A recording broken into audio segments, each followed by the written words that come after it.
สบายดีท่านผู้ชมมื้อนี้อยู่กับเกษตรกลางทงพาท่านผู้ชมมาเบิ่งงัวมื้อนี้มาปล่อยงัวมาลามงัวมื้อนี้น่ะมื้อนี้พิเศษแน่ย้อนมาตื่นแต่เช้ามาได้สมาชิกใหม่งัวน้อยเกิดใหม่เนาะ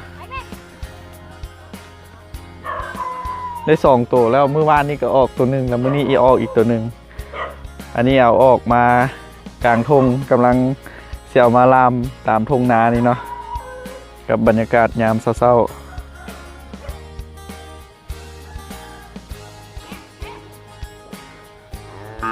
ปล่อยงัวกินน้ำ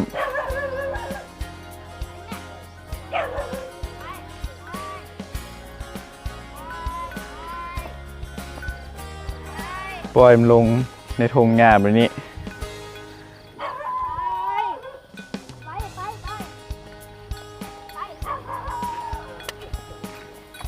มีผู้ช่วยอีกมื้อนี้นะ มื้อนี้มีผู้ช่วย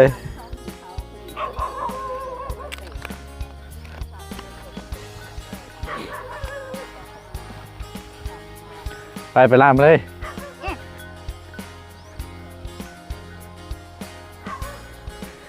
งัว10 ปลายตัวนี้เนาะเดี๋ยวให้เบิ่งสมาชิกใหม่หาก็เกิดมือเศร้าๆนี่ตัวยังบ่ทันแห้งซ้ำนี่ย่างบ่ทันอันนั้นซ้ำนี่ตัวน้อยมันมีอันนี้เป็นอ้ายมาเนาะ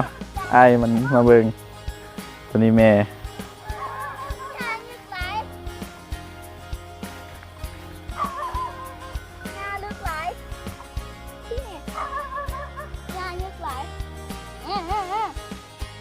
ไปรัดมันไว้ มาไปพูดแล้ว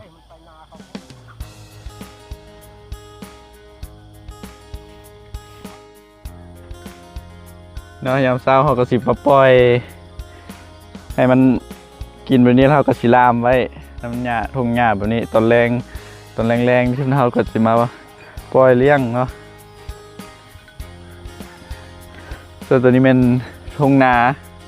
ตัวนี้เป็นนาเฮือที่ว่าเขาจะบ่ได้เฮ็ดนาเขาก็เลยว่ามีบ่อนเลี้ยงงัว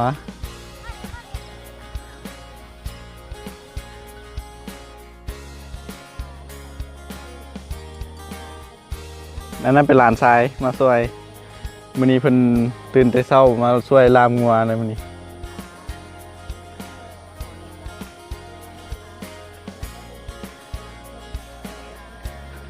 ลามเบิดแล้วบ่พอยังแม่ได้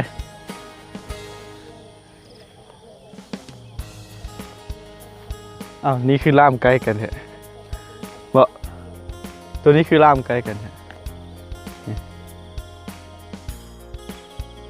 นี่เนาะสมาชิกใหม่อีกตัวหนึ่งที่ว่า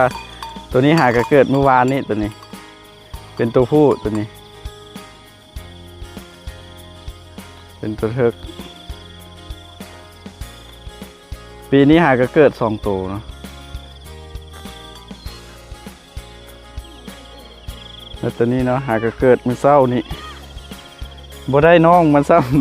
ำ เพราะว่าบ่ได้น้องมันเกิดตอนเช้าเราบ่ทันได้ไปเบิ่ง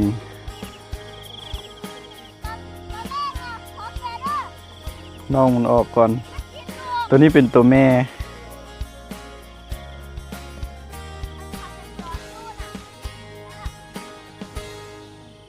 นี่เนาะคลิปนี้ก็สีท้ายให้เบิ่งซ้ำนี้เนาะกับบรรยากาศยามเช้าๆเอางัวออกลามเอางัวออกมากินหญ้าเอาไว้เจอกันใหม่ในคลิปหน้าอย่าลืมกดไลค์กดแชร์คลิปนี้ลาไปก่อนสบายดี